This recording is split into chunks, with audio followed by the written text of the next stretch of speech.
And we'll just move on then. Number 19, I'll write on this same page. The integral from -1 to 1 of 1 over x. And we see this thing is not continuous on its interval because it is discontinuous at an interior point. It's discontinuous between the intervals, the limits. And so I've got the integral from -1 to 0 of 1 over x plus the integral from 0 to 1 of 1 over x.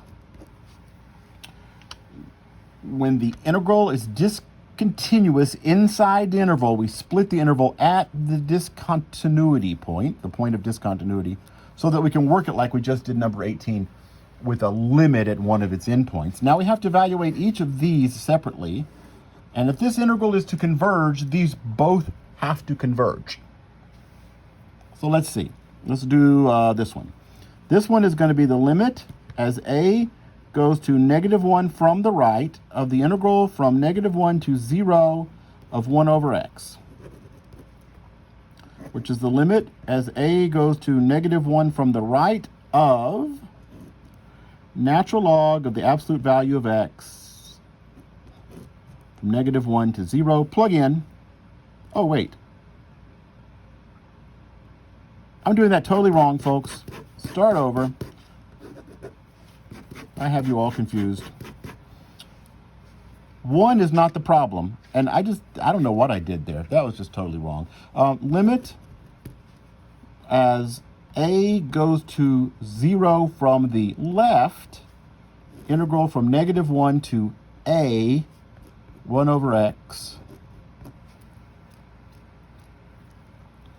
And that's the limit as a goes to 0 from the left of the integral of that is natural log absolute value of x from -1 to a. Plug in a, limit as a goes to 0 from the left. Plug in a, that's natural log absolute value of a minus, see, -1, natural log of the absolute value of -1 is 0. Absolute value of -1 is 1. Natural log of 1 is 0. So I'm looking at the limit as a goes to 0 from the left, natural log of absolute value of a. So absolute value of a is approaching, if a is going to 0 from the left, and flip over when you take the absolute value, I'm coming to 0 from the right with absolute values. And if a is going to 0, natural log of a, way back up here on this problem, going to 0, natural log is headed toward an infinity. This piece diverges. That means we're done. No need to check the other part.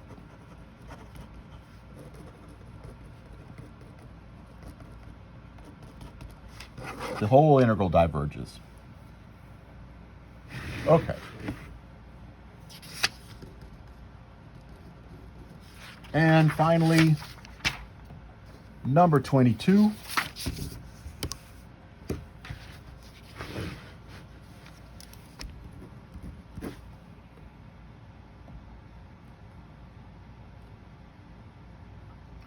Let's see, what is number 22 is the integral from -2 to 1, 1 over the square root of the absolute value of x dx. That's a very complicated integral. In fact, my computer software can't do that integral. Of course, I use a free program. You know, I didn't try it on Wolfram Alpha, but it might have a value. Let's see what we've got here. Well, that thing is discontinuous at 0. So I'm going to need to break it into two integrals. The integral from -2 to 0 of 1 over the absolute value of the square root of x, plus the integral from 0 to to 1 of 1 over the square root of the absolute value of x.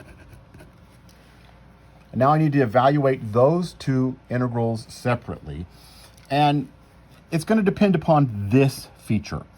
On this interval, when I'm evaluating it, the problem is at 0. I'm going to look at the limit as b goes to 0 from the left, the integral from -2 to b of 1 over the square root of the absolute value of x dx. Now notice, all of the numbers between -2 and 0, all of them are negative. The absolute value of a negative number is its opposite. On this whole region, absolute value of x is the same as the opposite of x. So this is really the limit as b goes to 0 from the left, integral from -2 to b. Now this is going to look really weird. 1 over the square root of the opposite of x. And the reason it looks weird is because I've got that negative sign under a square root. But remember, that negative sign is making it the opposite of a negative number, so I can take the square root there. This is a u substitution. I'm going to come down here and do the u substitution. Integral 1 over the square root of the opposite of x dx. I'm going to let u equal the opposite of x.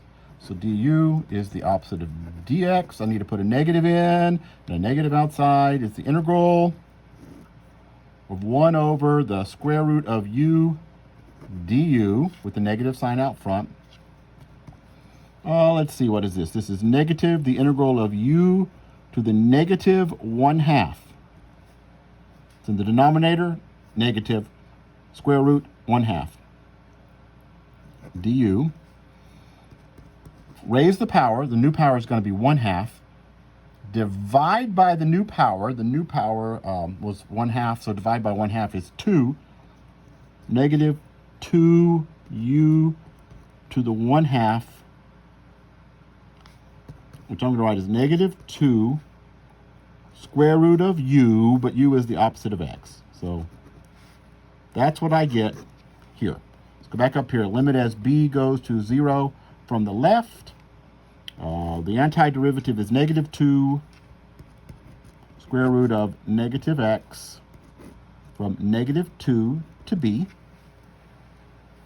Let's see, that's the limit as b goes to, I'm going to plug in and subtract. Limit as b goes to 0 from the left of -2 square root of the opposite of b minus -2, that's plus 2, square root of -2, square root of 2.